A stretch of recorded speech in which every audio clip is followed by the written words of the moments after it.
that we've trained fewer than a billion people, that you get to be part of the web because you happen to be in a privileged part of the world that has enough bandwidth and enough electricity infrastructure to simply treat the web as this unlimited resource that you can just reinstall a web experience every time you visit it.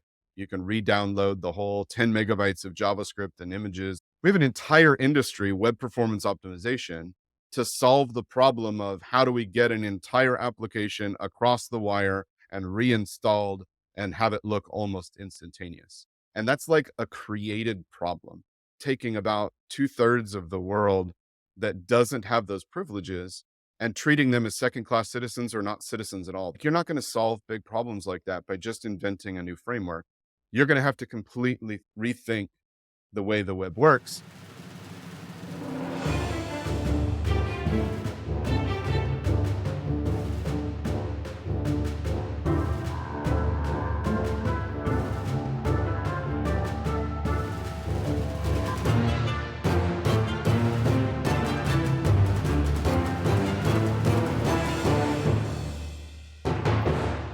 Kyle Simpson, welcome to Backend Banter. It's great to have you on the show. Thank you so much. It's a little out of my comfort zone since I usually play in the front end, but I'm really looking forward to this conversation. Yeah, this should be fun. I mean, what you guys are doing is very kind of data oriented and architecture oriented. So I think it'll be really fun to dive into some of this stuff. I was just browsing Twitter one day when AJ, I guess a mutual friend of ours now, had you on his podcast, or I should say the podcast he co-hosts on, JavaScript Jabber, and suggested I reach out to you to bring you on and talk about socket supply and what you guys are doing with this distributed architecture of web applications. Do you mind just Yeah. taking a second to, go ahead and introduce yourself? Yeah. So for those of you who maybe haven't heard of me from this audience, a lot of people in the JavaScript world have heard of me through a series of books that I wrote called You Don't Know JS. Those have been around now for almost a decade. It's been a long time. But that's kind of how I've mostly been known. I've done a lot of speaking and teaching and advocating for JavaScript and open web technology over the years. And I just recently started back in January at Socket Supply, tiny little startup with big dreams of reorganizing the web's architecture. So that's what we'll chat about today, but it is still fundamentally all in on the idea that the web is our future and we want to make the web the best that it can be. Yeah, I think betting against the web at any point in the last 25 years has been a really bad idea. So it makes sense to just keep betting on it. So tell me what you guys at Socket Supply are doing and what makes it so different from the traditional way we've thought about just the internet in general. Yeah, so there's two ways to explain it. One, I'll explain the company perspective, and then I'll also explain my personal perspective on why I joined. So to start with the company perspective, Socket Supply provides a small runtime that can wrap around a traditional web application, something like a PWA, a progressive web app. That sort of technology, we build a native app runtime that can wrap around that so that that app becomes an installable app that you would get in a normal app store. So in that sense, we are in a similar position with things like Towery, Electron, maybe React Native. There have been many other players in the space over the last 10 or 15 years. We've going backward, we've got uh, Ionic, and we've got all the way back Capacitor and to the kind everything. of the original. Yeah. Yeah, exactly. Back to the original Phone Gap, which became Apache Cordova. So there have been a lot of entrants in this space is the point I'm making. And we're another one. We do have some differences between us and the current world of those app runtimes. So for example, if folks are familiar with Towery, that's a big player in the space right now. Towery encourages you to take the front end, the UI of your web application, and put it in the web view that they wrap around.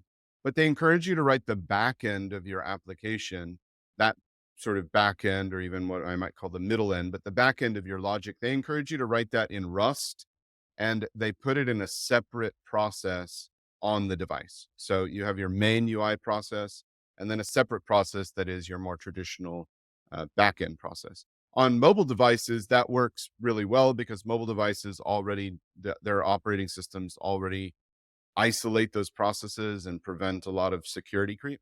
But on desktop, when a Towery app is targeting a desktop, that is a lot more troublesome to us because the main process is not really protected in any way. So a malicious app really has full control over a desktop architecture in that way. So one difference between us and Tauri is that we don't have any backend process. We encourage the entire app, all the UI, all the middle or backend logic, all of that to be in the web view. There's no going to learn Rust, and there's no having to, figure out how to make sure that you're safe on a system. So what that does is it allows the browser standard security models, the CSP, security headers, that kind of thing, to control that communication from the web view out to the rest of the device. So we've doubled down on that architecture. To compare us to somebody like Electron, Electron doesn't really target mobile, and a big reason for that is because of the size of Electron. They kind of only target desktop apps, but they ship with 150 megabytes or something like that. Our runtime is really small and targeted at a couple of very specific characteristics. So we're not trying to ship all of Node with it, for example. So our runtime is 1.5 megabytes ish on desktop, and it's about 8 to 10 megabytes on mobile. So we're trying to be really thin, really small, and really targeted at what we want to do. So that kind of positions us in the space of runtime apps, runtime native app architectures or hybrid app architectures for web apps, Got it. similar to those other ones. And then if you want to take my reason for wanting to join, that's the company's original positioning. My reason for joining Socket is because I really deeply believe that the web has made some unfortunate decisions over its lifetime in its centralization. If you go back to the early days of the web was originally, and I'm talking like 80s, 90s timeframe, the web was originally much more of a kind of mesh, a graph, a peer to peer, if you might use that term, type of You'd connect to architecture, your friend's meaning server, there weren't. right? Rather Yeah, than exactly. yeah. Your bulletin boards or whatever. There wasn't a lot of centralization back in those early days of the web. And through a variety of reasons, both technological, but especially business and money, unsurprisingly, the web centralized itself. We centralized first on servers, and then when that was more difficult for people to manage, then we had the advent of the cloud over the last, say, decade or so. And so the web has gone into the centralization model, but there's a couple of really unfortunate implications of that. Number one, we have taught literally billions of people to believe that their data is not actually their data. Not only do they not control it, because once they create a piece of data, it's immediately slurped up into the cloud, and now it's owned and controlled by some big corp. And that corp doesn't even really own and control it. It's the even bigger $1 trillion corp that runs the cloud that actually literally owns and controls it. But we taught people that. We also taught people that they don't have the responsibility of their own data. They don't have control, but they don't have responsibility. And that's led to massive losses in our privacy, and we could spend hours and hours and hours talking about all the implications of that. But it's also meant that we've trained fewer than a billion people that you get to be part of the web because you happen to be in a privileged part of the world that has enough bandwidth and enough electricity infrastructure, if you will, to simply treat the web as this unlimited resource that you can just reinstall a web experience every time you visit it. You can re-download the whole 10 megabytes of JavaScript and images and all of that other stuff, because caching doesn't really work that well on the web. So a lot of that just gets re-downloaded. We have an entire industry, web performance optimization, to solve the problem of how do we get an entire application across the wire and reinstalled and have it look almost instantaneous. And that doesn't, that industry doesn't even exist for native apps, but it does for the web. And that's like a created problem, which is actually taking about 2/3 of the world that doesn't have those privileges and treating them as second class citizens or not citizens at all. They cannot participate in the web because they don't have unlimited and fast internet access. Even with things like edge server computing, like they can't get the web experience that some of us get to enjoy as a privilege. And so those two things really deeply impact me, and they motivate me because the web should be a level playing field for everyone. And it should be first and foremost about us owning and having the responsibility of our own data. And so you're not gonna solve problems like that with the next like server client hybrid framework React server component. Like you're not going to solve big problems like that by just inventing a new framework. You're going to have to completely rethink the way the web works. And that's what motivated me to join Socket because I had been thinking about what if the web could move to this more peer-to-peer model, what we call a local first. We didn't invent the term local first, by the way, but the local first movement we've embraced. The local first says not just like with offline first, but like your data should just primarily reside with you on your devices instead of your data by default resides up in the cloud owned and controlled by someone Yeah. else. So those are reasons that I wanted to join because I saw Socket as being able to really tackle that problem in a web changing kind of way. Yeah, that makes a lot of sense. So there was a lot of stuff there that I want to break down and unpack, especially for some of our listeners that are a little newer to this stuff. Let's start with kind of the origination of the web. You said back in the 80s and 90s we had this more distributed web. What did that like? I think a lot of particularly my listeners might not be familiar with like how the internet worked in the 80s and 90s. Maybe some of them used it, maybe some of them didn't use it, maybe some of them weren't even alive. Let's talk about that. How did the web work if you're browsing in 1995? Yeah, so the web was basically that each person that had some content that they wanted to share, they were encouraged to just be the sharer of that data. And so it literally used to be that you would have a machine in your room, in your apartment, in your office that you would spin up, you would turn on, and you would connect to the internet. And then other people would connect directly to your device to get information. And that looked in the early days, things like bulletin board systems where people ran discussion forums and things like that. And the early websites of the day actually looked a little bit like that too. People started when web browsers started to come around in the 90s, then we started to see people serving up experiences that weren't just text based, but were more graphically oriented, but they were still doing so from because that's what we had. So we served it from those locations. And there really weren't a lot of those centralized, we're going to house the whole web on our Yeah. server infrastructure types of things back then. So are Of course, that meant that people had the opportunity to do so, and that's why they started moving in that direction. But it was not originally that way. are you as like a hobbyist in the 90s like exposing your IP address to the public and connecting DNS to it? Like what does that look like from a I want to actually do this standpoint? Yes, yeah, exactly. So it was early primitive forms of what you just said. Yeah, effectively, you didn't necessarily have a static location, but you definitely could pay for a static location. I actually remember coming along kind of in the late 90s and starting to do some of this. I spun up like some servers that I ran literally out of my college dorm apartment. And I went to an internet provider and I was like, I want to have the same IP address every single time I'm connected and I want to stay connected. And that was like a thing that they would sell to offices, but not a thing that they would sell to a college student in a dorm. So I had to like wrangle my way into getting static IP addresses, IPv4 that was like literally dedicated to me. And I actually had a /16 block. So I had a whole bunch of these addresses just for me.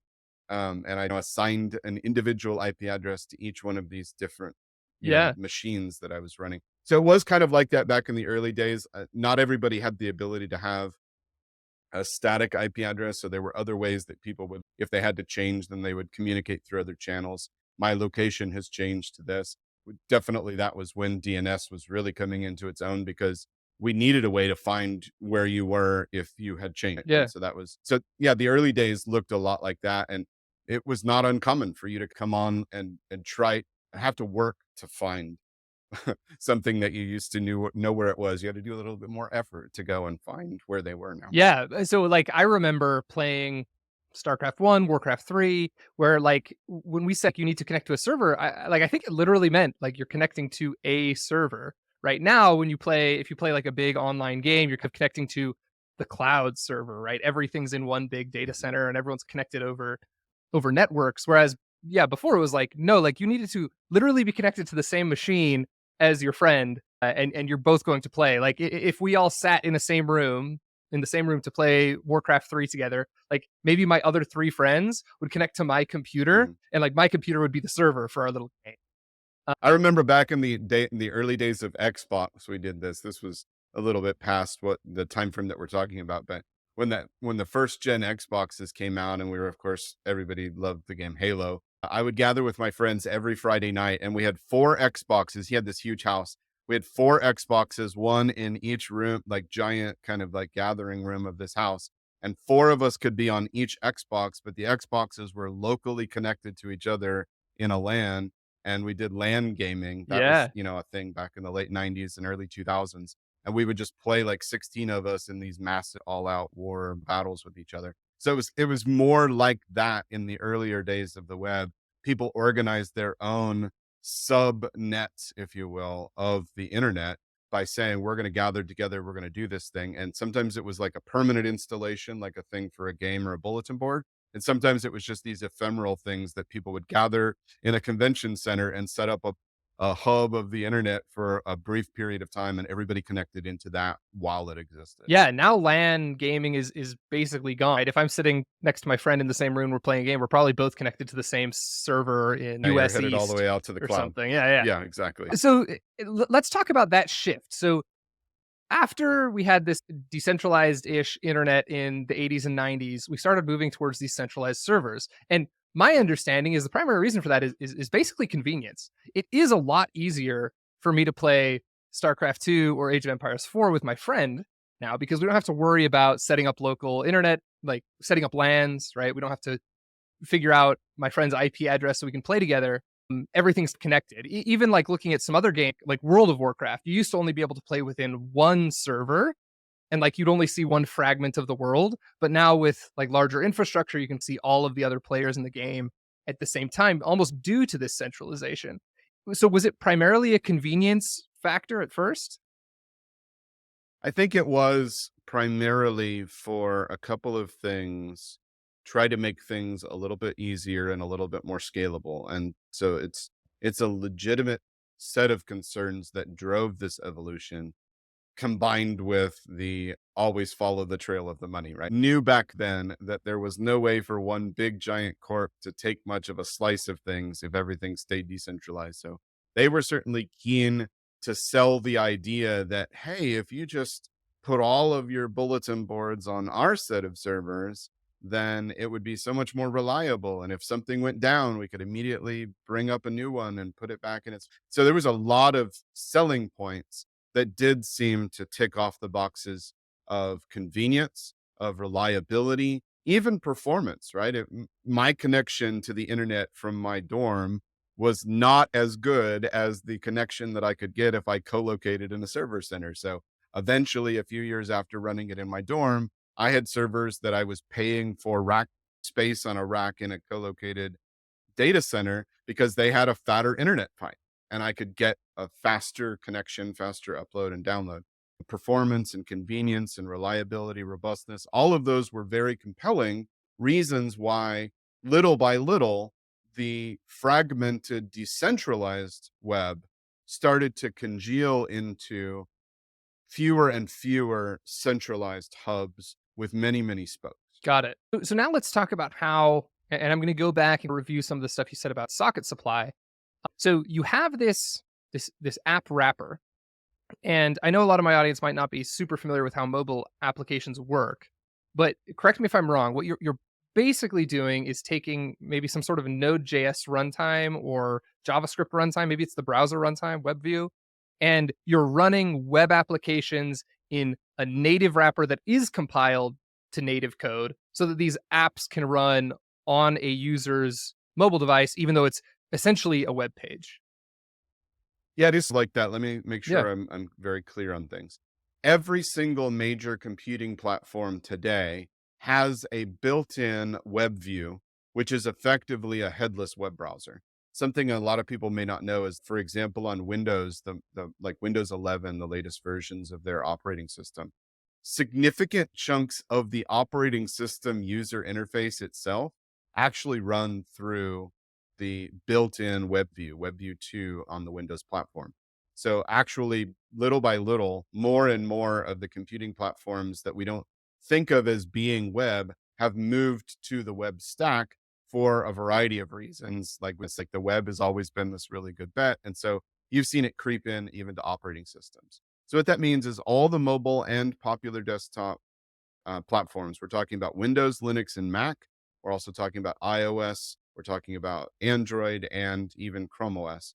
Those are the major computing platforms that people target for app and user experience today. And they all have a native web view that runs. I mean, think about Chrome OS. It literally is an operating system inside of a web view. And so what we're doing is saying we don't need to ship the web view. We don't need to ship that. And unlike something like Electron in its early days, where they're like, we're going to ship the whole web view, we don't need to do that. It's already on the device. It is different in the different operating systems, and somebody's got to write the like glue code to figure that stuff out. So that's what we've done. But we don't need to ship the web view. We're just going to use the native, most performant, best available one for your platform. Got it. What we're doing is saying your entire web app runs inside of that web view like a web app would run inside of a browser. So think Gmail, think Google Calendar, think Google Docs, think Canva, any of those like application experiences, Photoshop, all the Office suite, they've all moved to these web application experiences, right? We're saying you keep building stuff like that. Keep building web applications using the web technology that you know. We'll put it inside of a web view. But to get access to some things that the device has that web does not natively have access to, we need a runtime around that. And our runtime is written in the native code of that particular platform. So C++ or Java or whatever it needs to be for each of those different platforms. Our runtime says we're going to take capabilities that we need to expose to the web view and inject those into your web view so that they just automatically appear in the global space of your web application. There's three specific things that we put in. We put in full file system access, we put in full Bluetooth stack, and we put in a full networking stack. All three of those are things that the web has very limited, hobbled versions of APIs for. And we're putting in fully secured, but full and fully capable, not hobbled versions of that. We are exposing those in your web application environment that look a lot like Node APIs, but this is not Node at all. Node is this big thing with a whole bunch of capability. Most of that we don't think is relevant to building these kinds of apps.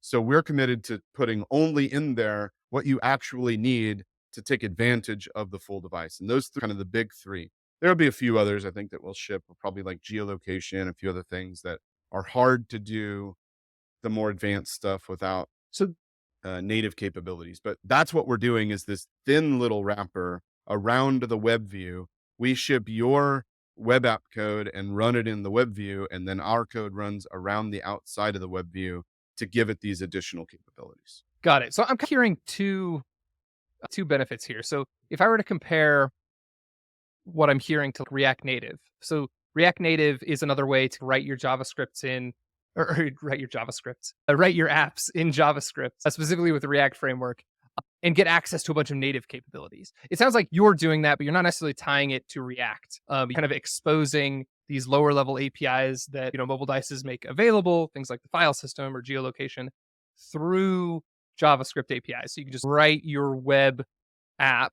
And we also might need to touch on the distinction between a web app and a website.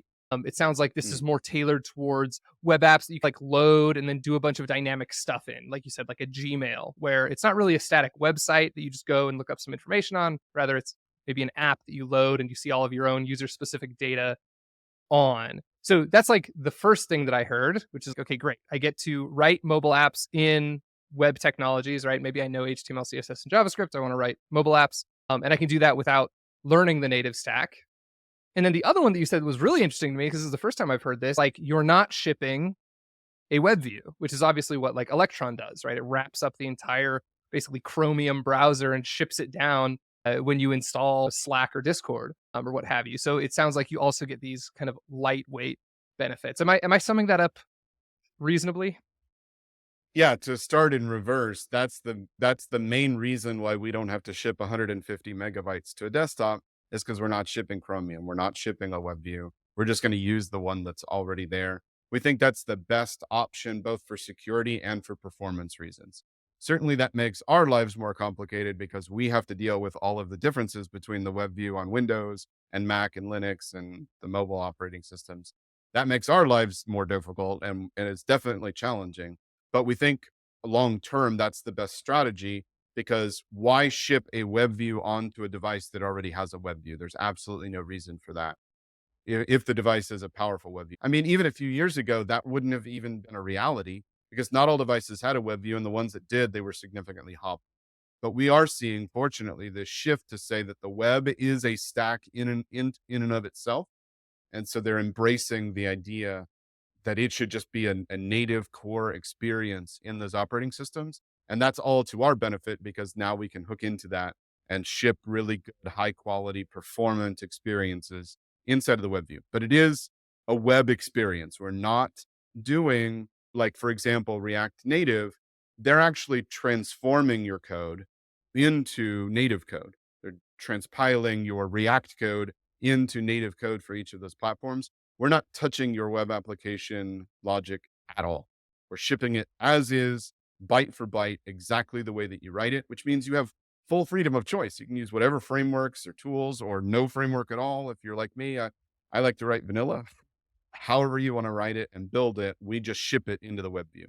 And so we are a little bit different to something like the native script or the React natives or some of those others that need you to kind of transform the code to work. We just allow that stuff to run in the web view.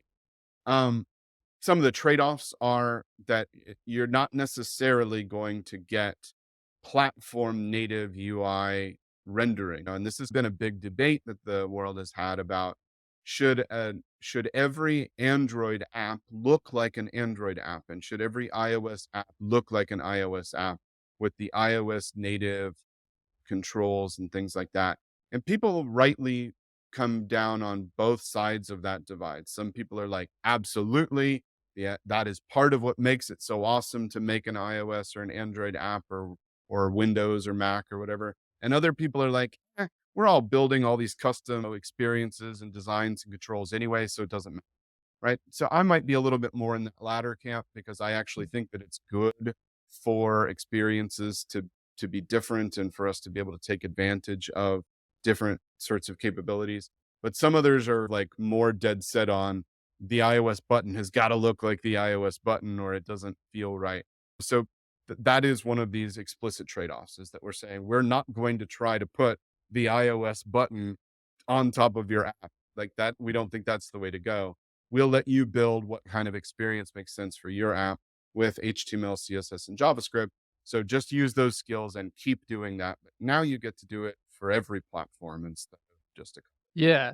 So I'm kind of in the same boat in the sense that I don't really care too much if my app looks like an Android app or an iOS app, but I have heard, isn't it a little more performant to use the native built-in UI stuff rather than downloading the HTML and CSS? There's still that predominant belief that using the built-in UI rendering will be more performant. Going back to what I said before, I think that is rooted in multiple years ago thinking where the web views really were second-class citizens in these operating systems. The shift is moving to them having full fidelity, and that means full performance. And yes, that's not a fully true statement yet. It is still a little bit less, but I think it's the gap is shrinking rather than widening. And that's a good trend for us to piggyback on is we're saying that will become the more dominant way for the operating system to drive its rendering.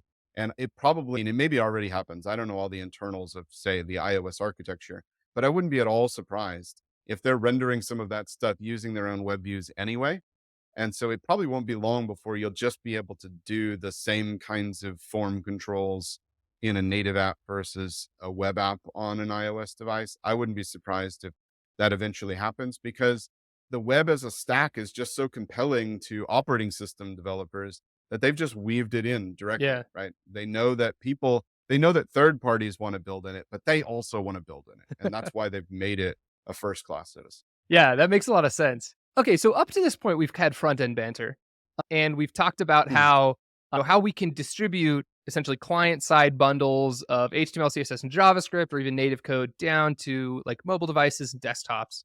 And in one sense, you could say that there is a backend side of that, right? Some server is just doing the distribution of those client side bundles. But a lot of times when we think about backend development, what we're really thinking about is things like REST APIs and GraphQL and more traditional APIs that kind of serve raw data down to clients, so they can like render your feed on YouTube or your feed on Facebook, or maybe show you a visualization, right? If you're looking at an analytics dashboard. The name of your company is Socket Supply, and you've mentioned several times peer to peer, but so far we haven't really talked about peer to peer. So how does what you guys are doing relate to how you think about the data that actually fills these client side applications? Yeah, it's a really great question, and probably what I'm most excited to come on a banter show and actually get some banter about. So, fair warning to the audience, we're now going to shift into, here's a content warning. We're going to shift into the more controversial opinion. But we're actually of the belief that if you do everything that we just talked about by distributing front end of your application onto devices, and if you buy into that, that's a better model than every single time I visit a website, I have to wait for spinners while everything re-downloads or whatever. Like if you believe in that, and we really genuinely do, it's actually not a much bigger leap for you to say, why can't the entire application just reside there? Why does there need to be part of your application on the device? And then all of the communication has to slurp up all of your data and send it up to some cloud server. Now, again, we talked about the reasons for the centralization, and they were legitimate reasons, but we don't think that they're permanent, inherent reasons. We think that they're just basically temporary choices for the last couple of decades. We've temporarily chosen that, and we believe that we can shift our focus and make a different choice as a web. Not going to happen overnight. It's going to take a long time. But what we believe is that if you take a different view of the web, which is that the entire experience can actually be on my device, the experience that matters to me. I do not need, for example, all of the petabytes worth of Gmail server data to run just what my emails are on my device, right? I only need views of the last couple hundred of those emails, the ones that I'm likely to click on or search through. That's all I need on my device. So Gmail is not giving me the full data set. And that's one mindset shift that I think people are going to maybe feel a little bit uncomfortable about here. But when we talk about moving to a peer to peer web, what we're saying is you need to embrace the idea that it is no longer true of almost any web application out. It is no longer true that there's one single global source of truth.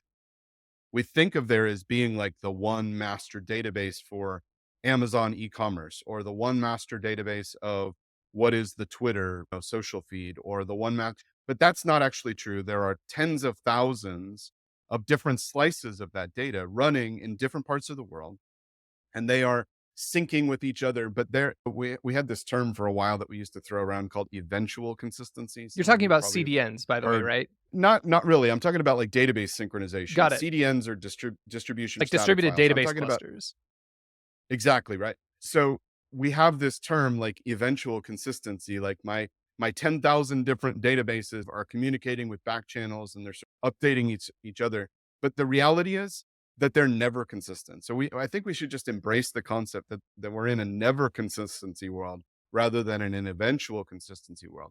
There is no one single global source of truth for any app. And because that is the case, that's actually beneficial to us to say, lean into that. Basically, put one version of the small little slice of source of truth on each one of your customers' devices. So you've got thousands or millions of customers. That means there's thousands or millions of different little slices of the overall collective source of truth. But nobody needs to know the overall collective source of truth at any Yeah. given time. I mean, yeah, you might want to collect information so that you know how much you have an inventory or whatever, but like you don't need all of that to sit in a cloud database when you can simply start distributing these things. Now, the big question that everybody's going to ask is, well, if I put all of that data for Kyle on Kyle's device and all of the other data for Lane on Lane's device, how are Kyle and Lane ever going to interact with each other? How are they ever going to send a message to each other in a social app? How's Kyle ever going to buy a game from Lane that he's selling or whatever? Like, how are they ever going to communicate? And that's where peer to peer comes in, because my device and your device are inherently capable of talking to each other without a cloud server middleman, but nobody's doing that yet. And that's what Socket really, that's what sets us apart, is by exposing a full networking stack. We've described and standardized, if you will, a peer-to-peer protocol where an app on my device and an app on your device Lane can talk directly to each other. And so the data that you need from me and the data that I need from you can exchange between our devices directly, encrypted, secure, but we don't need a cloud middleman for that to happen. And that's the real game changer. That's what sets Socket apart, is because we don't just want to make it a little bit easier to render your UI on a device. We want to change the way the web works by drastically reducing reliance on the cloud. Most of what happens in the cloud doesn't need to happen there. And that means that most of what you're paying for the cloud, you don't need to pay for. Yeah. So this makes immediately I have a couple things. The first one is this sounds to me almost like at first, the first way you described it as like the next step or like a more extreme version of like Firebase or Supabase in the sense that like the app now, in order to render UI logic, is mostly fetching from its own local cache on your device and only going to a server when it needs something from the rest of the world. That was like the first place I went. And then when you talked about getting data directly from peer to peer, yeah, this is where I think we'll actually have to jump into very specific types of applications to talk about how they would work in this paradigm and if they would work better or worse. Because immediately I can think of stuff that like almost like obviously seems like it would be better, right? Things like DMs, right? It's like I could DM you, you could Right. DM me. That one's pretty easy. In fact, I don't want it That's an going easy use through. Yeah, case. exactly. Like, we have these kinds of apps in some sense with like Telegram or whatever. Um, that do some of this kind of stuff or file downloading, right? If you like to go back to LimeWire and these like old peer to Mhm. peer networks. But Yeah. something like, let's take the example of an e-commerce site. So if I'm an e-commerce vendor, Mhm. traditionally what I've done is shoved a database in the cloud, maybe put WordPress in front of it or Shopify in front of it, and you go to my website and you transact with me, and you're paying me, and I'm keeping track of inventory in my database. Is that a stack that makes sense for socket supply? And if so, how does it work? This is what I'm most excited about, because that's the place that a lot of people's minds go to. They're like, yeah, yeah, yeah, that's great, except we do e-commerce and we could never do e-commerce peer to peer. And I actually think that e-commerce might be an even better example of it, but it really requires twisting your brain around. So you're all right that the most natural place a lot of our brains jump is when it's small amounts of data directly from one person to another. But you could actually think of commerce in that same vein if you really take a so let's think about something like Amazon as the example of giant e-commerce. We think we need a giant petabyte sized style, database, centralized or whatever, because we need to know all of the inventory. That's not even how Amazon works, right? They definitely do have large databases that keep track of stuff, but like probably more than half of what Amazon sells, they're just connecting or reselling for somebody else, and they're getting their data and showing it to me, right? Right. Why does that other vendor's data need to go into Amazon to then come back to me? Why couldn't I just see from that other vendor that they have 5 of this game that I could buy? That data only needs to come to my device for the stuff that I'm looking at. I don't need the entire billion item inventory database on my device. I'm only going to look at a couple of items. I might need some information, some basic information, like doing search results and stuff. But here's the beauty of having a peer to peer network, because all of the data that I need is out there among all of my other peers, all of these other people, because other people are all searching and looking different subsets of the same search results. So all of that data is actually just a couple of hops away from the nearest peer device to me on the internet.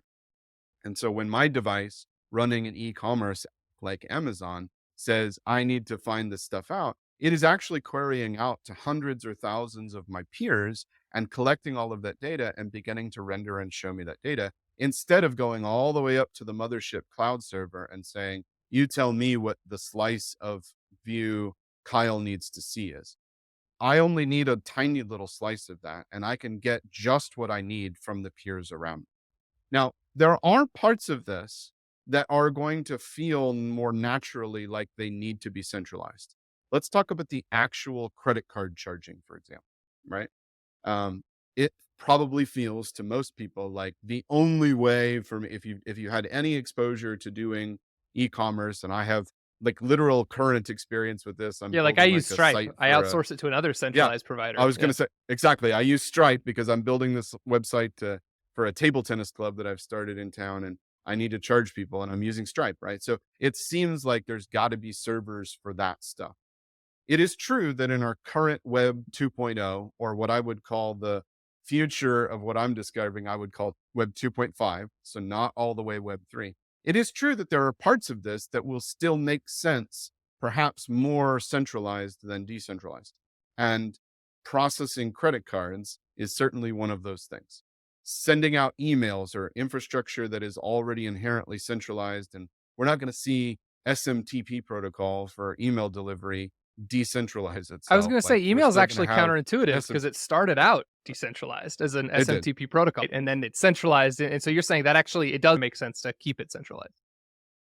Probably, but I think of those things as legacy protocols that eventually go away and be replaced by better, more privacy protecting and more efficient alternatives. So, email was the perfect asynchronous delivery mechanism before we had peer to peer as an option. But once we have peer to peer as an option, I think we can start to model email like communications in an asynchronous way over a peer to peer network without needing the email protocol. But we are still going to have billions of people with email addresses for a long, long time. So there will still be an email server in a cloud somewhere that when you want to send out a receipt to them and they are going to receive it at their email address, you're going to send a notification to the email server, send them out an email. And that's still going to transact in the traditional server way. So I think what you should think of if you're listening to this is that we're not suggesting that all of backend and all of server and all of cloud goes away, but there are significant chunks of it that are just co-located there because it felt most convenient. And that's actually where you're spending most of your cloud spend on. It's also where most of the complication in all of your glue code is. And we're saying get rid of the complexity, get rid of the performance, get rid of the user privacy violation, and just put all of that stuff directly on people's devices and leave the servers, leave the cloud for the stuff that kind of has to be there. But much more of that can move decentralized than you were probably thinking. Actually, a lot of that can peer to peer. And that's where we think the real game changer is. So even in something like e-commerce, we can see that most of that experience would be decentralized. And maybe only the last moment when I click, I'm submitting to purchase it, does it have to go back up to a central server to reconcile with the credit card system. But then it sends the message back out to the peer-to-peer network to say, hey, you send him this email and you send him this product and you send this and you update this data so that everybody else knows that that game's been sold or whatever. Most of that can still come right back to the peer to peer. And then you start to think Web3 has been trying to convince us that even commerce itself can be distributed peer to peer through things like the blockchain. We're not a blockchain company. We don't have any blockchain tech at all. But I call us Web 2.5 because I think we're pretty friendly to the idea that if that is our future, 5, 10, 20 years from now, I think it's a while out, but if that's our future, then even stuff like Stripe could be replaced by a decentralized commerce. So if you've already built your entire e-commerce experience around decentralized and peer-to-peer concepts, except for that last little bit that you had to send off to Stripe, and then somebody comes along and says, hey, here's another way of doing that where you don't even need to pay for the server anymore. Now you're not needing to re-architect your whole app to do Web3. You're just taking a tiny little piece and switching it onto the blockchain. So Yeah. we consider ourselves to be a much more friendly way of moving the web in that direction, but you don't necessarily have to ever embrace blockchain or Web3 to take advantage of a lot of the web can decentralize itself onto people's It, devices. it sounds really interesting. I'm excited to see where you guys go with it. I love seeing how this kind of stuff progresses over the years. I want to like talk just a little bit more in depth about e-commerce for about 5 minutes, and then lastly, I want to just give you like the chance to tell us what you think the perfect use case for socket supply is, like where you think it makes the absolute most sense. So first, to dive back into e-commerce for a second, I have just a couple of questions. I've worked a lot with like big distributed databases, and one of the problems they solve pretty well is it's exactly the problem you described, where maybe I'm browsing Amazon and I have a search query and I want to get all the results for a specific search query. But not only do I want to get the results, the company that is feeding them to me, the seller of the stuff, wants to give me the most relevant stuff at the top, right? So there's like a sorting thing going on. And Hmm. for what you described earlier, where you said basically if I load this search query on like say an Amazon app, I'm going to go fetch all this data from thousands of different devices and render it.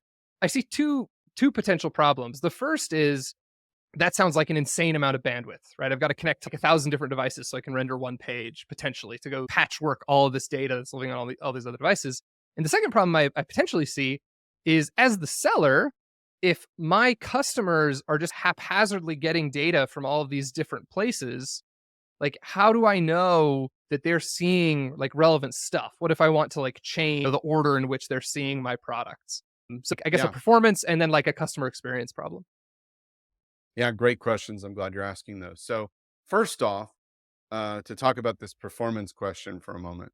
To go and get all of that information from Amazon server, you establish one pipe directly to an Amazon cloud server somewhere, and they're going to shove down many megabytes worth of data to you to render that whole set of search results to you, right?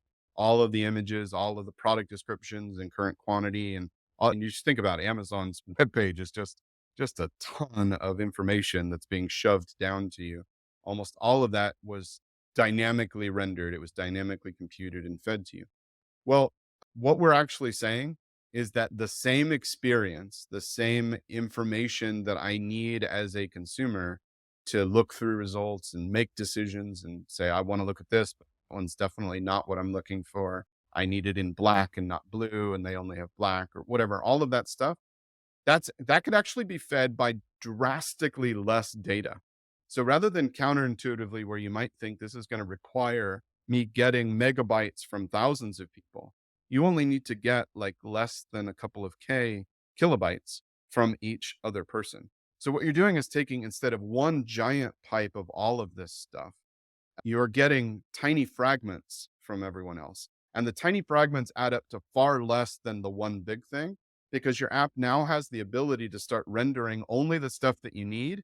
And it can just not, it can just ignore the stuff that you've already scrolled past or that you didn't even scroll to yet. So it doesn't need that information yet. Like by fragmenting this out, you can actually have the opportunity for your app to request far less information. Also, because the latency is much lower, you can request on demand. Like literally, as I scroll, you can just go and fetch a few more packets and render a few more things instead of having to go get this huge set of results and render the whole thing. One of the reasons why that can actually work more performantly to have 1,000 of those going out, it's more like 100, but let's just say 1,000 because that sounds cooler. One of the reasons why 1,000 of those can actually be more efficient is because our networking, our peer-to-peer networking, is built on UDP instead of TCP. TCP is heavily overloaded with a lot of stuff on top of it. And I think some would argue that TCP it's on its way out, if you will. It's not going to be the predominant protocol that drives the future of the web. We've already seen a lot of TCP be ditched by the HTTP3 / quick protocol that Google and others came up with secretly without a lot of people knowing. Most of the web is already upgraded to that anyway, and most of the web is not actually using the traditional dedicated TCP And can you socket just connection kind of quickly, from stuff. a super high level, explain the difference between TCP and UDP? Yep, very high level is that TCP is, we need to have a two-way handshake. We need to agree that you and I are talking, and I'm going to send you stuff and you're going to send me stuff. And when I send you stuff, you're going to say, I got it. And then vice versa. I'm going to tell you that I got what you sent me. So there's this very chatty protocol that's dedicated channel So like between us. multiple I'm network sending round trips just to send exactly. essentially a response. right? And built into that is encryption and compression and all of this other stuff, not all of which is actually even relevant for each connection, but it was this one size fits all protocol that most of the first 20 years of the web was built on. Thank you, TBL, for inventing things like that. I'm glad we have it. It got the web to where it needs to be. But most people that are serious about this infrastructure stuff know that TCP is not the future. And so you see things like Quick and stuff, they're built more on the concepts of UDP. It's even more complex than that, but they're built more on these concepts where we can actually have different negotiations in the same channel because we don't need all of those same overheads for every single packet that's being transmitted. UDP has far less overhead in each packet. The header can be just a couple of dozen bytes instead of hundreds and hundreds of bytes or a kilobyte worth for each TCP packet. So what we see is that we can get these really tiny packets that traverse very, very efficiently. The downside, of course, is that in UDP, there's no guarantee. I might send out 100 of these packets and like 50 of them might arrive and 50 of them might not arrive.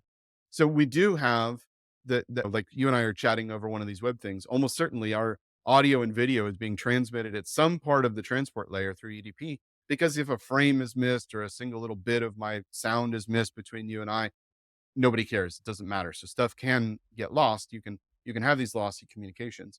When you want to do lossless high fidelity communication, you do start to have to reintroduce on top of UDP some of the concepts that TCP had, like knowing that a set of packets have arrived and you need to be able to reorder them. If I You wanted need to some download concept high of that. fidelity video rather than stream live, for example. My perfect example is not even audio video, but like a file. If I'm going to send you an image, I've got a cool little funny meme GIF that I want to send you or whatever. I might send that in 100 different packets to you, right? And those are going to go out. I mean, I'm going to send them out in order, but they're not necessarily going to arrive to you in order. And in fact, you might get 90 of them and 110 of them got lost somewhere along the way. How does your side know, A, that I have all of them, and B, that I need to reassemble them in order? Well, we actually use a borrowed concept from the blockchain, which is just the mathematical concept of chained hashing to create a signature for every single packet, and every single packet has a previous packet to it. And there's a count of how many those are. And so the receiving side knows definitively when it gets even one packet, it knows exactly which packets it needs still to get because it knows what it needs in the chain. And so if it misses something, it can requery the network and say, does anybody have that packet? I still need that packet. And then it can reassemble all that stuff definitively in order through that signature chain, just SHA Yeah. hashes. It's nothing more complicated than that. But it reassembles that. And it can do that so much more efficiently than the equivalent of TCP having to do all of this other compression and handshaking stuff to make all those packets work. So I can send you this file. Your side gets all of the stuff. And only once it gets all of it does it then render the image for you. Might that take a little bit longer? It's possible. We are simply saying that we're embracing the idea that a lot of the web can be asynchronous. For example, I might send you an image file and you might not even be online. So where do those packets go? Well, our peer-to-peer network is relay based, meaning that I'm going to send out copies of those packets, 100 different people that I am connected with. And they're all destined for you. They're all encrypted so that only you can read them. But they're going to be residing in the relays and bouncing around the relays of hundreds or thousands of other devices. And then I go offline and I'm having fun with my kids or whatever. You come online and you start advertising, hey, here I am. And you start receiving those packets from other people that have been bouncing Yeah. around. And then those packets arrive. And once they've arrived, boom, up pops the cat meme pic for you. This sounds really fun. I've always been a big like distributed systems nerd. I'm like I said, I'm really excited. I wish I had another hour to just dive into individual use cases. But it sounds like yeah, like at the very least, you've convinced me. There's definitely some use cases that seem to make a lot of sense for this. There's others that at least after our 10 to 15 minutes of chatting, still seem like it would be really hard to get out of a centralized server like an Elasticsearch or something crazy like that. But I do want to give you just a bit of time to tell me what do you think would be like what app or site or product makes the most sense to like seriously consider socket supplies peer-to-peer network as like an infrastructure shift. Yeah, so I think some key examples of this, we've already touched on the concept of messaging, whether it be direct messaging or even just group messaging, but private group kinds of chat or messaging chat, things like that. I think business productivity, the whole suite of business productivity where you're synchronizing information asynchronously about project updates or things like that. Even live collaboration things like those whiteboards and the Canva experience and things like that. Those all actually make a ton of sense in a peer-to-peer world. Because again, I don't need all of the whiteboards at your company to be synchronized to my device, only the one that I'm currently viewing right now. Yeah. Right. And so I can get only that data updating directly from the people who are doing the updating, and it can be a lot lower latency and more efficient. But I'm going to go out on a limb here and say that while there are some definite architectural challenges, I actually think maybe the best example of how this could change the web would be large scale social networks built this way. We've seen, for example, the growth of something like Mastodon to try to be an answer to the centralized Twitter. And right now, Mastodon is still based on this concept that we need to have different servers that we connect to, Yeah. physically Federated static servers. You pick machines somewhere, one. right? These Yeah. federated things, and right, and that's better. That's going a little bit further back to the way the web used to be. That's good, but it's nowhere near what it should be. I think building a completely distributed social network on peer to peer is actually where this would like if you could do that, and I definitely believe this is totally possible, and I hope somebody is going to go do this. If you could build that version of it completely on the peer to peer network, I think it would take everybody's mindset and completely shift it. And holy crap, we can do a huge global social network because nobody ever needs the whole social network. They only need the people that they talk to and that they're following or whatever. They only need They tiny need their little section of the slices of that graph. data. Yeah. Exactly. So I think that's actually going to be one of the most exciting things is I think we'll see people build big stuff like that on this very simple concept of architecture. Imagine being able to run a Twitter with $0 spent. Twitter must spend like what, like $1 million a year on their cloud or whatever. I Can mean, you that's why imagine? Elon Yeah. like stopped paying his cloud bill. What if you could build a Twitter experience and pay $0 for it because it was completely distributed? And more That I private. think would And yeah. really, yeah, exactly. I think it would completely change people's minds about peer to peer if we saw that happen. It might make it might get rid of the stigma around social media as well. That would be exciting. I think it could return some sanity and some maybe some civility back to the process when you could decide what part of the graph you cared to be safe in and ignore the part of the graph that you didn't want to be part of. Yeah. Well, this has been fantastic. Thanks so much again for coming on, Kyle. Where can people find Socket Supply? Where can they find you? I don't know if you do like the Twitters and things like that, but go ahead and let people know. Yeah, for sure. So our website is socketsupply.co. We've got links to our guides. We've got first time experience, some information on there so you can figure out how to install it. I should have emphasized this at the very beginning. Socket Supply is a free open source framework. You don't pay us a single penny for this. You download it, you build your apps, Cool. you Yeah. distribute, build $1 billion business. You don't have to pay us anything. We do have paid services on there. We have, and I shouldn't even call them services really, but we have apps that you can pay for to analyze the traffic, to do performance monitoring, to do tuning, figuring out what's happening geographically with all those packets, that kind of stuff. We have one click deploy. So we have this app called Operator that does a bunch of this really cool stuff. And we've got multiple paid tiers that you can get into with that stuff. But you can start literally by just downloading a free framework and building. And we don't want to be the middleman there. So we're not like a service provider where your bytes are coming through us. We want you to build this distributed thing. So go to our website, check out our framework. We've got a Discord channel where we're regularly and actively talking. We've got couple dozen people that are actively building apps right now. So if you want to come to that kind of nascent community and ask your questions, it's a great time to get in before the million other people are there.